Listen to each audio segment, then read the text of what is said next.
சென்னையில் ஆபரண தங்கத்தின் விலை புதிய உச்சத்தை தொட்டு நகை வாங்குவோரை கடும் அதிர்ச்சிக்கு உள்ளாக்கியது. சென்னையில் ஒரு சவரன் ஆபரண தங்கத்தின் விலை இன்று காலை மாலை என மொத்தம் 3600 ரூபாய் விலை உயர்ந்து ஒரு சவரன் 1,11,200 என்ற புதிய உச்சத்தை தொட்டது. சென்னையில் 1 கிராம் தங்கம் 13,900 ரூபாய்க்கு விற்பனையாகி நகை வாங்குவோரை அதிர்ச்சிக்குள்ளாக்கி உள்ளது. அதேபோல வெள்ளியின் விலை காலையில் கிராமுக்கு 12 ரூபாய் அதிகரித்த நிலையில் மாலையில் 10 ரூபாய் அதிகரித்து புதிய உச்சத்தை எட்டியது. சென்னையில் 1 கிராம் வெள்ளி 340 ரூபாய்க்கும் 1 கிலோ கட்டி வெள்ளி 3,40,000 ரூபாய்க்கும் விற்பனையாகிறது. சர்வதேச அளவிலான நிதி ஸ்திரத்தன்மையற்ற சூழல், அமெரிக்காவின் வரி விதிப்பு மிரட்டல், வெனிசுலா, ஈரான் உள்ளிட்ட நாடுகளில் நிலவக்கூடிய உள்நாட்டு பிரச்சினை உள்ளிட்ட காரணங்களால் பாதுகாப்பான முதலீடாக கருதப்படக்கூடிய தங்கம் மற்றும் வெள்ளியை அதிக அளவில் வாங்கி குவிப்பதே இந்த திடீர் விலையேற்றத்திற்கு காரணம் என்றும் கூறப்படுகிறது. பங்குச்சந்தை வீழ்ச்சியால் 2 நாட்களில் 10 லட்சம் கோடி ரூபாயை முதலீட்டாளர்கள் இழந்தனர். மும்பை பங்குச்சந்தையான சென்செக்ஸ் ஒரே நாளில் 1000 புள்ளிகளை இழந்து 82,180 என்ற புள்ளிகளில் வர்த்தகமானது.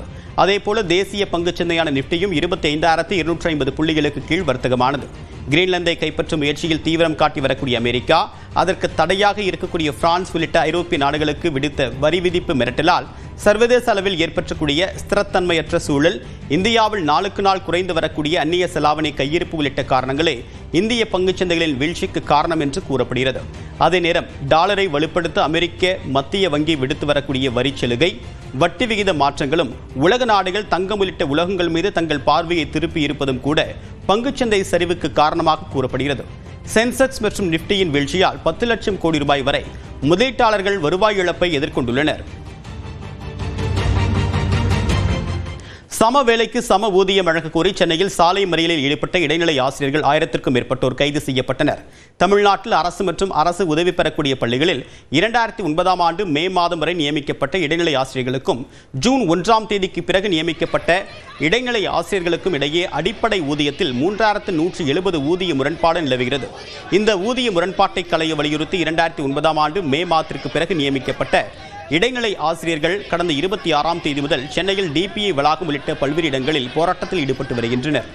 அதன்படி 26வது நாளாக இன்று சென்னை கோட்டை ரயில் நிலையம் அருகே 1000க்கும் மேற்பட்ட இடைநிலை ஆசிரியர்கள் போராட்டத்தில் ஈடுபட்டனர். சாலையில் அமர்ந்து கோரிக்கை வலியுறுத்தி முழக்கங்களை எழுப்பினர்.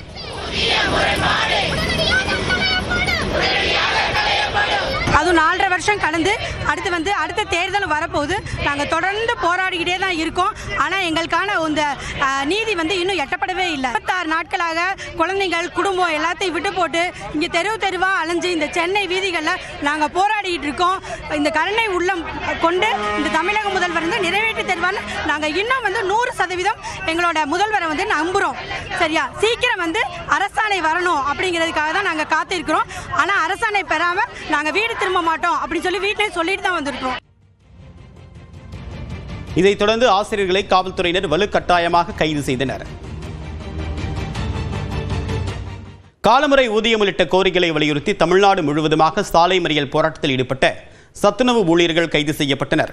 தமிழ்நாடு உறுதியளிக்கப்பட்ட ஓய்வூதிய திட்டம் கடந்த 3ஆம் தேதி அறிவிக்கப்பட்டது. இதில் சத்துணவு ஊழியர்கள் இடம்பெறவில்லை. இந்நிலையில் காலமுறை ஊதியம், ஓய்வூதியம், பணிக்கொடை உள்ளிட்ட 5 அம்ச கோரிக்கைகளை வலியுறுத்தி சத்துணவு ஊழியர்கள் இன்று முதல் காலவரையற்ற வேலைநிறுத்த போராட்டத்தை தொடங்கியுள்ளனர். அதன் ஒரு பகுதியாக சென்னையில் வேலை நிறுத்தத்தில் ஈடுபட்டக்கூடிய சத்துணவு ஊழியர்கள் மாவட்ட ஆட்சியர் அலுவலகம் அருகே கவன ஈர்ப்பு ஆர்ப்பாட்டத்தில் ஈடுபட்டனர்.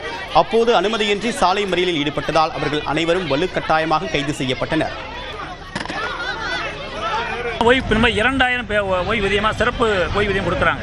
ஒரு நாளைக்கு 66 ரூபா 66 பைசா என்பது இன்றைக்கி இருக்கக்கூடிய விலைவாசியில் பார்த்தீங்கன்னா ஒருவேளை உணவு கூட திருப்தியாக சாப்பிட முடியாது. மறுவேளை உணவுக்கு வழி இல்லாத நிலைமையில் வாழ முடியாமல் இன்றைக்கி பல இடங்களில் பிச்சை எடுத்து வாழ்ந்துக்கிட்டு இருக்காங்க. அதன் அடிப்படையில் அங்கே உயிர் வாழ்வதற்கு தேவையான ஓய்வூதியம் 7,850 ரூபாய் என்பது இந்த அரசு கொடுத்த வாக்குறுதிப்படி எங்களுக்கு நிறைவேற்றி தரணும். திமுகவின் தேர்தல் வாக்குறுதிப்படி காலமுறை ஊதியம் வழங்க வேண்டும் என்பது உள்ளிட்ட கோரிக்கைகளை வலியுறுத்தி கிருஷ்ணகிரியில் சாலை மறியல் போராட்டத்தில் ஈடுபட்ட 300க்கும் மேற்பட்ட சத்துணவு ஊழியர்கள் கைது செய்யப்பட்டனர். இதே கோரிக்கைகளை வலியுறுத்தி சேலம் கோட்டை பகுதியில் மறியல் போராட்டத்தில் ஈடுபட்ட சத்துணவு ஊழியர்கள் 100க்கும் மேற்பட்டோரை காவல்துறையினர் கைது செய்தனர்.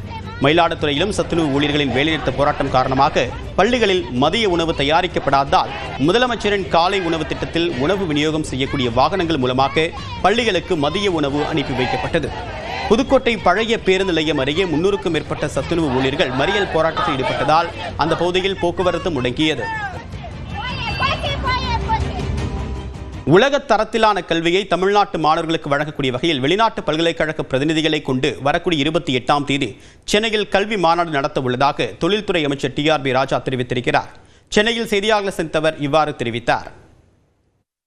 நம்ம பிள்ளைகளுக்கு வெளிநாடுகளில் போய் நீங்கள் பயிலுறதுக்கு பதிலாக இங்கேயே அந்த தரத்தை கொண்டு வரணும், இங்கேயே அந்த மாதிரி நிறுவனங்களையும் கொண்டு வரணும், அங்கே அந்த மாதிரி கல்வி நிறுவனங்களையும் கொண்டு வர வேண்டும் என்ற அந்த முயற்சியில் தான் நாம் வருகின்ற 28, 29 2 நாட்கள் மிக சிறப்பான மிக முக்கியத்துவம் வாய்ந்த இந்த சமிட் நடக்க போது உலகத்தில் ஏறத்தாழ உலகம் எங்கும் இருந்து 600லேருந்து 1000 டெலிகேட்ஸ் வராங்க.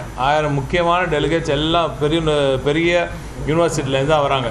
உயர்தர கல்வியை வழங்கி கொண்டிருக்கும் யூனிவர்சிட்டிஸ் பல்கலைக்கழகங்கள் எல்லாம் இங்கே வரவிருக்கின்றன. இந்த சமிட் மூலமாக தமிழ்நாட்டின் கல்வித்திறனை நாம் குளோபல் பெடஸ்டலில் வைக்க போகிறோம். அதை தாண்டி இங்கே இருக்கும் நம்ம நிறுவனங்களும் அவர்களிடம் பேசுவதற்கான அந்த வாய்ப்புகள் இருக்குது.